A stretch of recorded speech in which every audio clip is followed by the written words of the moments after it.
Before this video starts, I do want to say thank you guys so much. We are now at 531 subscribers. I believe in my last video we were at 440 something, but we've gone up 100 subs since our last video, which was 7 days ago. So far the growth has been amazing, and I cannot thank you guys enough. You know, despite some of the hate I get in the comments, it's good to know or see the ratio of people that actually enjoy the content versus people that dislike it. And yeah, it's good to know that the budget firearm space is something that people want to look at or want to see more of, and I cannot be thankful enough. So thank you guys so much for watching and interacting with my content. It means the world to me. With that being said, let's get into the video.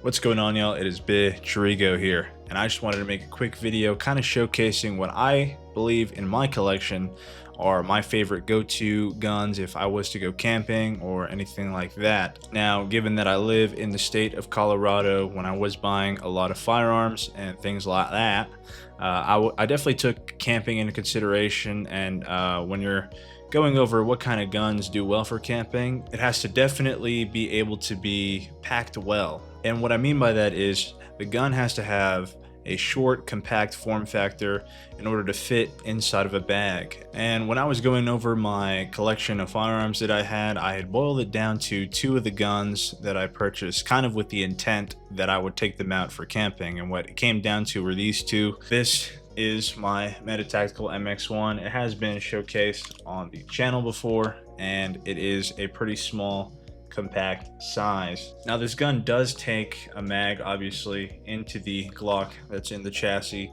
but it also takes one with this angled grip here on the front end. So if you were taking this out, you can be sure to carry it, let's say with two 15 rounders, maybe even two extendos, no problem. And also considering that we do have a third point of contact with this folding, it was definitely a no-brainer for it to go into my kit as a bag or camp gun. And then I also have this NC Star optic, which I was able to kind of use as a carry handle. You know, easy access. If you were to keep this in your bag, you just pull this thing out. Really dope gun.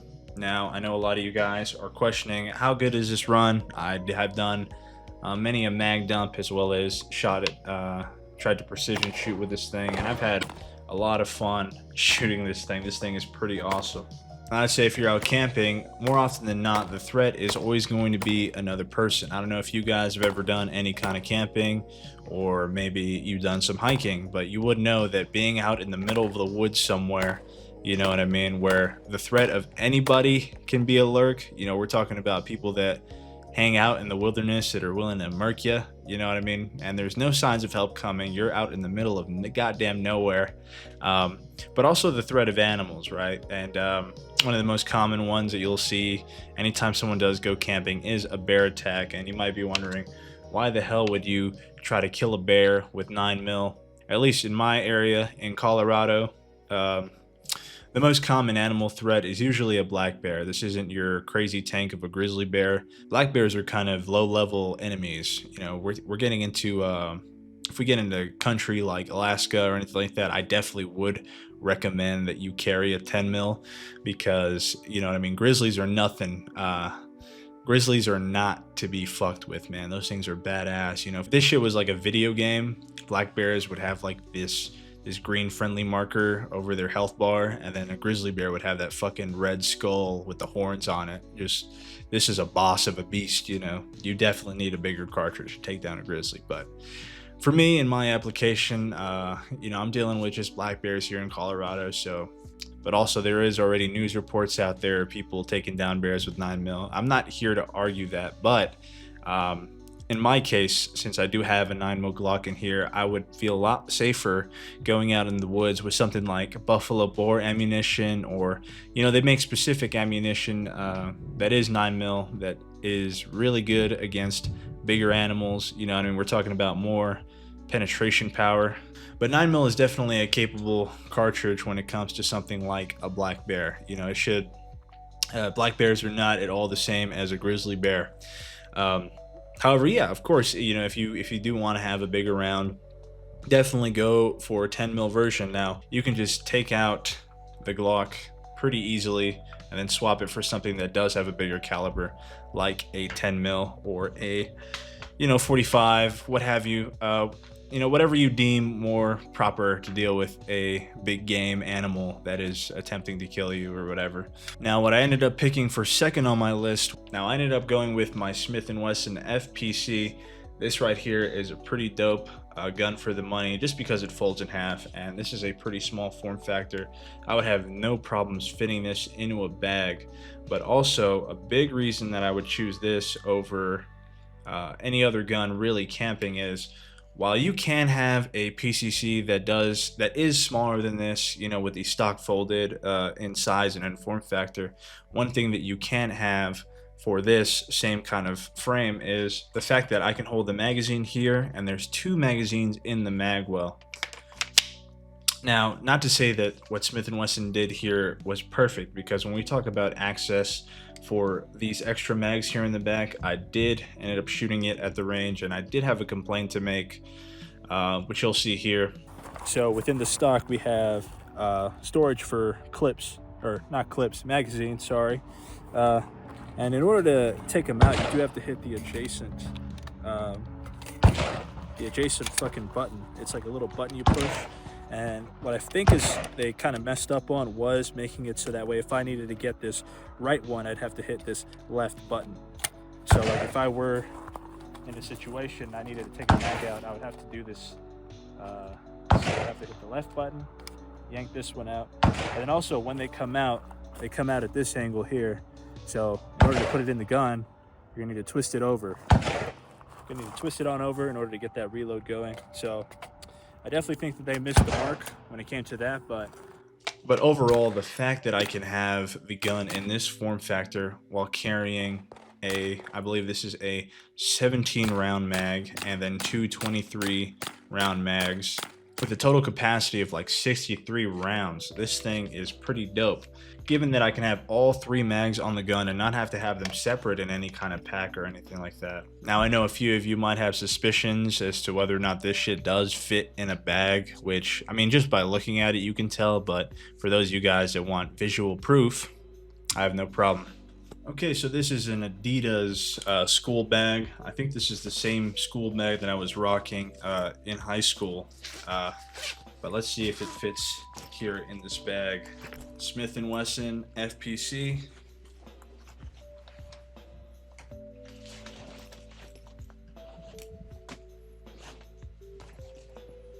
Bam. It actually barely takes up any space in the bag. I still have a lot of room to work with here, but it does, in fact, fit in the bag. Perfect. I think that a gun like this, actually, if I was to take this out with me packing, I would put it in one of those little, you know, the casing that goes around a lawn chair, just because it's just kind of like that same tubular form factor, and then I would put it outside, you know, strapped to my bag. But as you can see, it does fit in the bag, no issue. Okay, now we have my MX1 Meta Tactical Glock chassis going in the bag. And actually, I think I could put this in horizontally so it just hits the bottom. But yeah, that is insane. Look at how much bag I have left here. This is the bag folded in half. Amazing. You would never expect me to have a weapon in here. But you know, this is just with some average school backpack. This is not a backpack that I would recommend that you use to go camping, obviously, but just to showcase that the form factor is small enough for you to take it out camping. Now, when shooting the Smith & Wesson FPC, I did have quite a blast. If you have ever shot PCCs, you'll know that this thing is a pretty soft shooting gun, and what I do love is the folding aspect to it. And I kind of did run it through the ringer. I was playing around with it, folding it. I'm a lefty, so I'm kind of able to do a quick deploy if I tuck the stock here into my elbow and then I just bam, you know what I mean? I'm able to do that as a left-handed, wrong-handed person.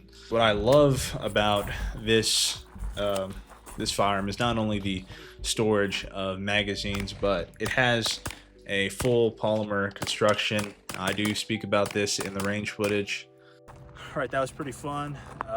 So far, I mean, it feels pretty solid, even though the construction on this gun here, it is full polymer. The handrail's polymer. I believe the only thing that's metal on this really is the bolt and your barrel.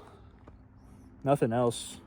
It's a very lightweight gun. This is like, if you wanted your kid to train with this, you know, granted he's a decent age or strong enough, I see no reason why he couldn't train with this. Like, you could really like use this as a bat, you know what I mean? It's pretty light. It's pretty light. The only thing that seems to be metal on this is the barrel and the bolt that it has, as well as the magazines that go into it. So it's a pretty light gun. Like anybody can carry this. Honestly, I think your grandmother can shoot it. I like this a lot, actually. You do? Yeah. It's very light. Very light. Yeah. The recoil is like non-existent. But yeah, this is pretty dope. Comes with a threaded barrel as well as a full M-LOK handguard, so you can add anything you want to it, you know, especially if you're camping. Having a flashlight, I think, is pretty important. Maybe a laser if you're a really tactical guy. But you can throw everything on here, you know, your Picatinis, your foregrips, and all that. But really do love this Smith & Wesson FPC.